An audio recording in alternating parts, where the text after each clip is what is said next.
The United States is sending their vice president to Africa in an attempt to salvage Western relations with the continent, as America hopes to maintain Western influence over the various African nations while slowing down the influence of BRICS. Let's talk about what's happening, why Africa finds the entire world wanting to be their friends, and what this means for business in Africa. This trip from the vice president will include Ghana, Tanzania, and Zambia, and follows French President Macron's friendship tour of Africa a few weeks prior. This is clearly a preemptive measure, with the West trying to get ahead of President Putin, who plans to visit Africa to make a major push to align Africa with BRICS later this year. After the Ukraine war created a clear division between the West and Russia, the West realized that Africa aligning itself with BRICS nations would give Russia a major strategic advantage over the West. Thus, the US and France are extremely worried about losing influence with Africa, as China and Russia have made significant inroads in various African nations. If you spent time in Africa,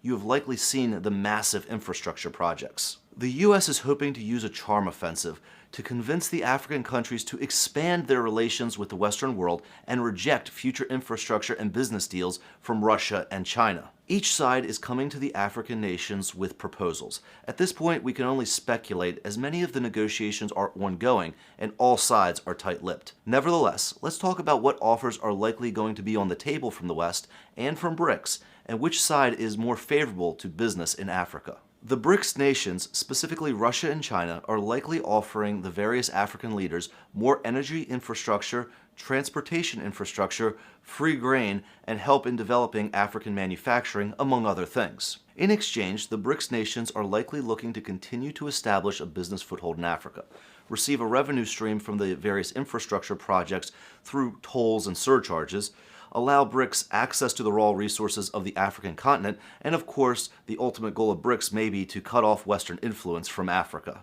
The West will likely be a little less transparent.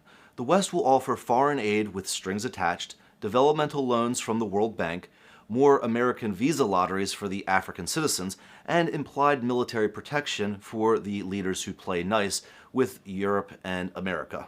In exchange, the US will expect Africa to conform more with Western social norms, allow Western companies access to the African economies, and of course, limit future African involvement with the BRICS nations. This is fundamentally a continuation of the previous relationship the West had with Africa, though perhaps with a nicer tone. On the surface, the BRICS nations appear to be offering a much better deal for the African economies. The infrastructure and nuclear energy deals appear to be game changers without the typical political and social baggage the West pushes. From a business standpoint, it seems BRICS is the winning choice if you are an investor in Africa. But the devil is in the details, and we do not know whether the BRICS nations will maintain a neutral business relationship with Africa indefinitely, or whether they will attempt Western-style political intrigue if BRICS influence becomes more entrenched. Either way, it certainly must be an interesting time to be an African. After centuries of being treated like second-class countries, they now find major powers of the world attempting to win their favor, putting the Africans in a much stronger negotiating position than they enjoyed in the past. I believe this competition for African friendship could lead to better trade deals and more respect for African autonomy. But what do you guys think? Have the trips from the leaders in America and France improved your opinion of Western involvement in Africa, or should the African nations align more with BRICS? Or do you feel Africa should limit foreign involvement in their economies and develop independently of both?